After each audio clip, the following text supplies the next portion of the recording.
రాష్ట్రానికి గుంటూరు కేంద్రంగా ఉంది. గుంటూరులో ఆసియాలోనే అతిపెద్ద మిర్చి మార్కెట్ యార్డ్ ఉండడంతో పాటు వందల కొద్ది కోల్డ్ స్టోరేజ్లున్నాయి. వేల కోట్ల వ్యాపారం గుంటూరు కేంద్రంగా జరుగుతుంది. అయినా ఈ కోల్డ్ స్టోరేజీల మాయాజాలంతో ఓవైపు బ్యాంకులు మరోవైపు రైతులు నష్టపోతున్నారు. జిల్లా అధికారులకు ఎన్నిసార్లు చెప్పినా ఫలితం లేకుండా పోతోంది.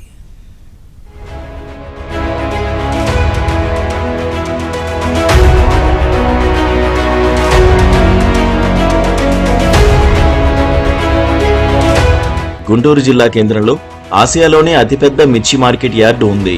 ఈ యార్డు కేంద్రంగా వేల కోట్ల మిర్చి వ్యాపారం జరుగుతోంది. ఈ మేరకు యార్డు చుట్టుపక్కల వందలాది కోల్డ్ స్టోరేజ్లు నడుస్తుంటాయి. ఇప్పుడు ఈ కోల్డ్ స్టోరేజ్ల వ్యవహారం వివాదాస్పదంగా మారుతోంది. కోల్డ్ స్టోరేజ్ల్లో నిల్వ చేసిన మిర్చిని అసలు రైతులకు తెలియకుండా నకిలీ పేర్లతో బ్యాంకుల్లో రుణాలు తీసుకుంటూ సొమ్ము చేసుకుంటున్నారు. ఇలా బ్యాంకుల నుంచి కోల్డ్ స్టోరేజీ యాజమాన్యం తీసుకుంటున్న రుణాలు సకాలంలో వసూలు కావడం లేదు. పైగా కోల్డ్ స్టోరేజ్ నుంచి బ్యాంకుల వద్ద తనఖా పెట్టిన మిర్చి బస్తాలు మాయం కావడంతో ఆ బకాయిలు వసూలు చేయడం బ్యాంకర్లకు తలకు మించిన భారం అవుతోంది. ఇందులో గుంటూరు జిల్లా కేంద్ర సహకార బ్యాంకు వాటా ఎక్కువగా ఉండడం గమనార్హం.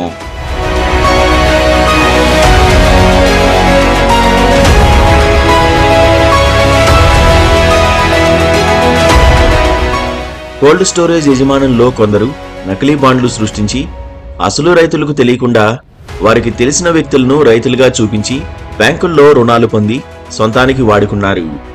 బ్యాంకుల్లో మిర్చి నిల్వ చేసి తీసుకున్న రుణాలకు ఏడాది కాల వ్యవధి ఉంటుంది. ఈ గడువు ముగిసిన బకాయిలు వసూలు కాని పక్షంలో మిర్చిని వేలం వేసి సొమ్ము రాబట్టుకునే అవకాశం బ్యాంకర్లకు ఉంటుంది. అయితే మిర్చి నిల్వలు బ్యాంకుకు తెలియకుండా అమ్ముకోవడం, మరో బ్యాంకులో కూడా ఇవే మిర్చి నిల్వలు చూపించి రుణాలు తీసుకోవడంతో వాటిని వేలం వేయడం కుదరడం లేదు. పెట్టుబడి కోసం తీసుకున్న అప్పు వాళ్ళ దగ్గర నుంచి ఒత్తిడి రావడం వల్ల అమ్ముదాము అని చెప్పేసి సెప్టెంబర్ ఆఖరిన వెళ్ళాము. గోడౌన్కి వెళ్ళి చెక్ అడిగాము. మా సరుకు మాకు చూపించలేదు. మొదట మా సరుకు మాకు చూపించలేదు. మీ సరుకు ఉంది అనేది చెప్పారు. మాకు చూపెట్టమంటే మాకు చూపెట్టలేదు. తర్వాత నాతో పాటు ఉన్న అందరూ రైతులు అందరూ అడిగగా తెలిసినది ఏంటి అంటే యాజమాన్యం అందరి బ్యాగుల పైన లోన్లు వాళ్ళందరూ వాళ్ళే అమ్మేసుకోవడం జరిగింది. జేడీసీసీబీ నుంచి రుణాలిచ్చిన ప్రతిసారి సొమ్ము పక్కదారి పడుతోంది. గతంలో 2 సార్లు ఇలా వివాదాస్పదం కావడం, 1,35,00,000 ఇప్పటికీ వసూలు కాకపోవడంతో లెడ్జు రుణాలివ్వడం ఆపేశారు. వైసీపీ గద్దెనెక్కాక సొసైటీ పాలకవర్గాలకు ఎన్నికలు నిర్వహించకుండా నామినేట్ చేసి చేతులు దులిపేసుకుంది. వీరు బ్యాంకు యంత్రాంగంపై ఒత్తిడి తెచ్చి గత 3 ఏళ్లుగా ప్లెడ్జ్ రుణాలు మంజూరు చేయించారు. ఆ బకాయిలే బాగా పెరిగిపోయాయి. వైసీపీ నేతల అనాలోచిత నిర్ణయం బ్యాంకుల పాలిట శాపంగా మారింది. ఉమ్మడి జిల్లా కోల్డ్ స్టోరేజ్లలో మిర్చి నిల్వ చేసిన రైతులకు జిల్లా కేంద్ర సహకార బ్యాంక్ ఇచ్చిన రుణాలు 164 కోట్లుగా తేలింది. ఇందులో ఒక్క నల్లపాడు శాఖ ఇచ్చిన మొత్తం 116 కోట్లుగా ఉంది. జిల్లా వ్యాప్తంగా జేడీసీసీబీకి పేరుకుపోయిన బకాయిలు 53 కోట్లు కాగా ఒక్క నల్లపాడు శాఖ పరిధిలోని బకాయిలే ఏకంగా 40 కోట్లు ఉండడం ఆశ్చర్యంగా ఉంది. ఆ యజమాను ఇద్దరు కూడా తీగుర cold storage, Raghavendra cold storage యజమానులు ఇద్దరు కూడా రైతులు తెలియకుండానే మరి బ్యాంకుల్లో మరి 6-7 కోట్ల రూపాయల డబ్బులు తీసుకొని 1,700 మంది రైతుల నెట్టేయడానికి ముంచారు. మరి కలెక్టర్ గారి దృష్టికి కూడా తీసుకెళ్లారు, మన ఎంపీ గారి దృష్టికి కూడా వెళ్ళింది. రాఘవేంద్ర కోల్డ్ స్టోరేజ్ నకిలీ బాండ్లు పెట్టి రుణాలు పొందిన విషయం ఇటీవల వెలుగు చూసింది. ఇందులో నల్లపాడు బ్రాంచ్కి 4 కోట్ల బకాయి వసూలు కావాల్సింది.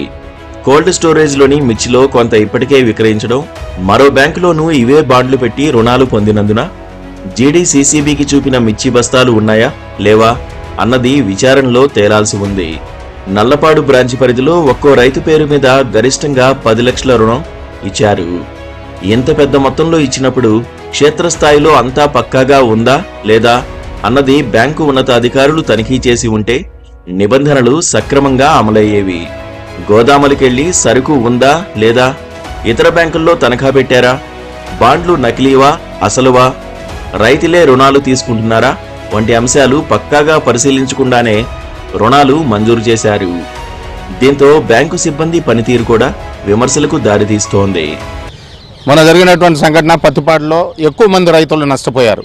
కోల్డ్ స్టోరేజీలో వాళ్ళు మరి మిర్చిని నిల్వ చేసుకున్నారు. వీళ్ళకి తెలియకుండా మరి ఆ ప్రొప్రైటర్ అమ్మాడు. అంటే రైతులు మోసపోయారు. Farmers are cheated and at the same time banks are also cheated. Farmers are cheated, banks are also cheated. దీన్ని అరికట్టాల్సినటువంటి బాధ్యత మరి ప్రభుత్వం పైన ఉంది, అదేవిధంగా పాలకుల పైన ఉంది. ఈ నకిలీ రుణాల కుంభకోణంపై బాధిత రైతులు కేంద్ర మంత్రి పెమ్మసాని చంద్రశేఖర్ను కలిసి తమ గోడు వెళ్లబోసుకున్నారు. రైతులను మోసం చేస్తే ఎవరినీ వదిలేది లేదని మంత్రి పెమ్మసాని హెచ్చరించారు. ఇప్పటికే చర్యలు ప్రారంభమయ్యాయని ఆయన చెప్పారు. ఇమీడియట్గా ఆ కోల్డ్ స్టోరేజ్కి సంబంధించిన వ్యక్తులు, లీజుకి ఇచ్చిన వ్యక్తులు, లీజు తీసుకున్న వ్యక్తులు, ఈ ఫ్రాడ్ చేసిన వాళ్ళందరినీ కూడా అరెస్ట్ చేశారు. కలెక్టర్ గారు కూడా వాళ్ళ ఆస్తులన్నీ ఇమీడియట్గా అటాచ్ చేయాలని డిసైడ్ చేసేసాం. అదేవిధంగా ఆ ఫేక్ రైతుల అకౌంట్లు ఎక్కడున్నాయో ఆ రైతుల డేటా కూడా తీసుకొచ్చి పోలీస్ ఇన్వెస్టిగేషన్ జరుగుతూ ఉంది. ఈ ఫ్రాడ్ చేసిన వ్యక్తి ఒక ఫేక్ అంటే తక్కువ ర్యాట్ పాయిజన్ తాగి ఒక ఆత్మహత్య చేసినటువంటి ఒక యాక్షన్ చేసి హాస్పిటల్లో జాయిన్ అయ్యారు. హాస్పిటల్ ఓనర్కి కూడా కాల్ చేసి చెప్పాం, ఎటువంటి పరిస్థితుల్లో కూడా ఇలాంటి వ్యక్తులకు ఆశ్రయం ఇవ్వటం కానీ హాస్పిటల్స్ వాళ్ళకి సహకరించడం కానీ చేయడానికి వీల్లేదని చెప్పాం. ఇప్పుడు తీసుకోబోయేటువంటి చర్యలు మళ్ళీ చుట్టుపక్కల ప్రాంతంలో ఎవ్వరు ఇంకొకళ్ళు ఇలాంటి తప్పు చేయకుండా ఆలోచన కూడా రాకుండా ఉండే విధంగా చర్యలు చేస్తాం. మొత్తం వ్యవహారంపై విచారణ ఎన్ని రోజులు పడుతుందో చూడాలి.